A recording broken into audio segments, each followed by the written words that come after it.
The way you play Havoc DH might be changing in the near future. And while we don't know for sure, because Havoc is World of Warcraft's ugly, smelly stepsister who is barely paid attention to, it's always good to get a better understanding of both of your hero talent trees. Lock in the fundamentals first, and then any changes that come down the line are just minor additions and tweaks, and less overall brain load for you in the end. So my name is Jedith, and I'm going to give you the rundown on Aldrachi Reaver. But first, let me fill you in on some other secret tech. Boot.Dev. Software development and engineering might sound like a super nerdy thing that you need a crazy degree for, but that couldn't be further from the truth. Well, it is a little crazy, and that's actually what makes it so enjoyable. Learning backend development could be your key to success, and it all starts here with Boot.Dev. Start learning today by using my link to get 25% off your first purchase of whichever plan suits you. So here's how it actually works. Boot.Dev has gone ahead and essentially gamified the learning process. They've made it not only easy, but incredibly engaging by giving you levels to gain, quests to fill, leaderboards to climb, and even community raids. They've taken the act of learning, a valuable life skill, and turned it into an RPG game. Amazing. The best part about this is that it's using our language, the language we use as gamers, to help you understand, process, and then apply the skill of coding. Trying to learn this stuff from college or university can be grueling because it's often served to you on a sterile, cold, business-oriented platter. But not this. This was put together for gamers by gamers who are actually in the industry. You'll learn backend web development from start to finish in the Python and Go programming languages. You can go as slow or as fast as you want because this is an RPG game and you're in control. And hey, if you ever get stuck, Boot.Dev has an AI bear wizard who has been trained on all the lessons and can walk you through your problems using the Socratic method. Meaning, this guy won't just hand you the answers, he'll ask you leading questions so you end up solving it yourself without feeling like you cheated. Boot.Dev wants every student to feel like they spent their money on something worthwhile. So if for any reason you feel like the program isn't helping you, there's a 30-day, no questions asked return policy. So again, go to boot.dev/Jedith. You'll get 25% off your first order so you can start learning and building right away. Okay, so we're going to start with the baseline functionality. You're going to generate and pick up 6 soul fragments from the ground to receive Reaver's Glaive. After Reaver's Glaive, your next Chaos Strike and Blade Dance are empowered and give different effects. The intensity of the effects depends on the order in which you use those abilities. So Chaos Strike into Blade Dance or Blade Dance into Chaos Strike. Additionally, the first enhanced ability will get a 10% damage increase and the second gets a 20% increase. So in single target or prio, you'll end that combo with Chaos Strike. In AoE, you'll end with Blade Dance. Pretty simple. Using either of those two abilities after a Reaver's Glaive will always give their effect despite the position that they were used in the combo, whether they were first or second. The order is what determines the intensity or power of said effect. So after using Reaver's Glaive, Chaos Strike puts Reaver's Mark, a debuff, on the single target enemy that it hits and causes them to take 7% increased damage for 20 seconds. If it's used second, after Blade Dance, it increases to 14%. Now, Blade Dance will cast 3 additional slashes if used first, or 6 additional slashes if used second. It should be noted that these are technically not actually extra Blade Dance slashes, but they're a different damage source completely and don't interact with any of the Blade Dance modifying talents. So for example, if you were to go Reaver's Glaive into Chaos Strike, that Chaos Strike gets a 10% damage increase into Blade Dance, which is getting a 20% damage increase, and those two abilities are going to give you a 7% Reaver's Mark debuff on one mob, plus 6 extra slashes because you ended with Blade Dance. Now alternatively, if you were to go Reaver's Glaive into Blade Dance would get a 10% damage increase into Chaos Strike, which would get a 20% damage increase, and the effects you would get from that are 3 extra slashes from Blade Dance, because we're using that first, into a 14% Reaver's Mark debuff from Chaos Strike, because we used it second. After spending both enhanced abilities, gain Thrill of the Fight, which is a 15% increase to attack speed for 20 seconds, and your damage and healing by 20% for 10 seconds. So that's how it functions at a baseline level. Now you might be wondering, how do you generate lesser soul fragments? There are multiple different ways you can generate them. The first one is Shattered Souls, and this is a passive talent where anytime you kill an enemy, it has a chance to drop a soul fragment on the ground. The other way would be through Chaos Strike, and that works with Demonic Appetite. So Demonic Appetite, Chaos Strike has a chance to spawn a Lesser Soul Fragment. This means that you'll be spamming Chaos Strike quite a bit. Now, some of the other ways are through your sigils. So you can use Sigil of Flame, which baseline, it doesn't give you a soul fragment, but when you take the talent Soul Sigils, this makes all of your sigils give you one additional lesser soul fragment. So because Sigil of Flame doesn't give any, we take this talent, it now gives one. Same goes for Sigil of Misery.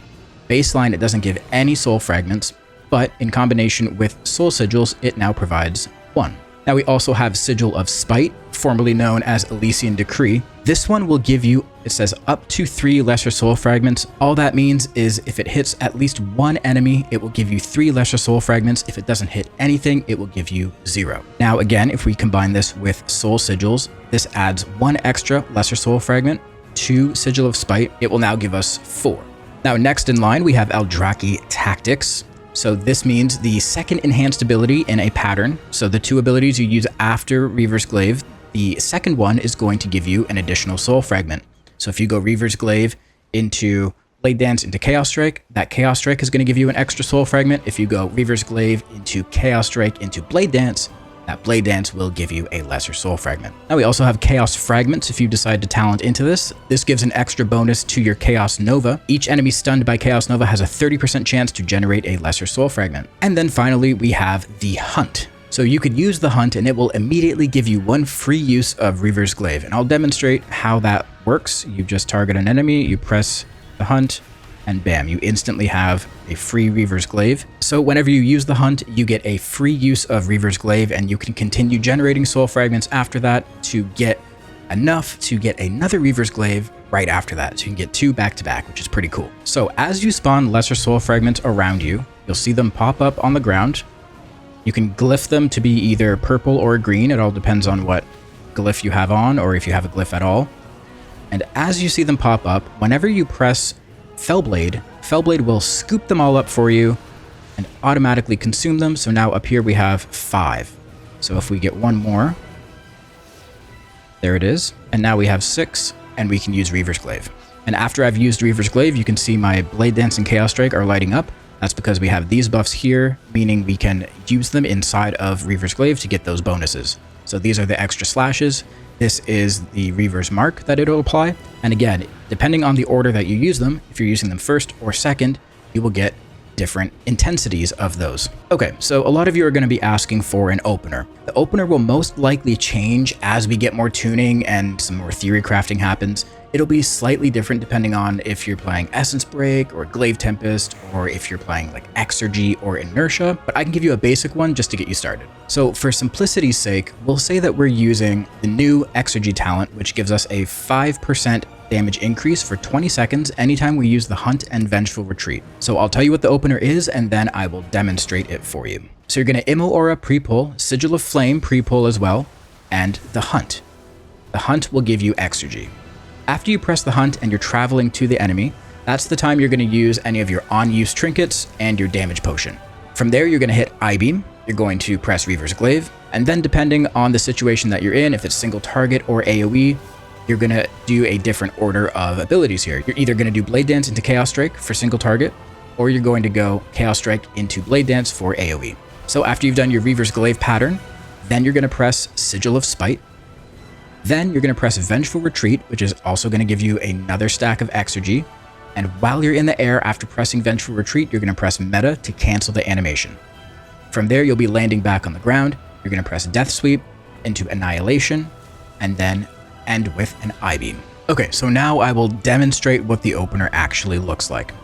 We're going to pre-pull Immo, Sigil of Flame, Hunt in, I-Beam, Reaver's Glaive, Death Sweep, Annihilation, Sigil of Spite, Vengeful Retreat and Meta, Death Sweep, Annihilation, I-Beam. Now you can see I have 4 soul fragments on the ground. I'm going to press Fellblade to scoop them up, and there you go. I have another Reaver's Glaive to use. I'm going to use it. Keep that Reaver's Mark rolling on the single target enemy. Of course, you want to keep pressing Vengeful Retreat on cooldown every 20 seconds because it's giving you initiative and it gives you Exergy. And you just want to be spending your Sigil. Make sure you're generating as many soul fragments as you can. And right here, you can see that we have another Reaver's Glaive. So we're going to press it, an I-beam, vengeful retreat, just like that.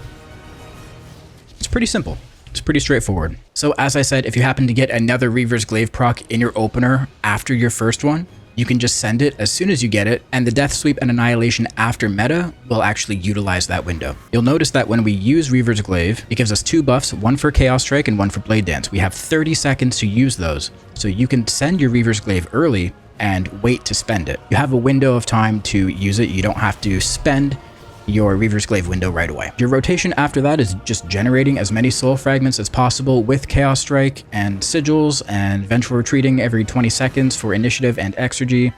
I-beam on cooldown, spend Reaver's Glaive, and do the either single target or AoE combos, depending on your situation. Try to get those Reaver's Glaive combos inside of your initiative if you can, because that will just help them do a little bit more damage. As I said, things will change here and there depending on which talents you end up taking, and things might even end up changing to a much larger degree if we get some major tuning on the PTR before patch 11.1 launches, which probably isn't very likely. But this should at least give you a basic understanding of how it works at a base level. If you guys have any questions or just want to hang out with a bunch of other rad WoW players, I stream on Twitch multiple days a week. Link will be down in the description. If you found this video useful, do me a favor and subscribe to this YouTube channel, and I will catch you next time. Happy hunting.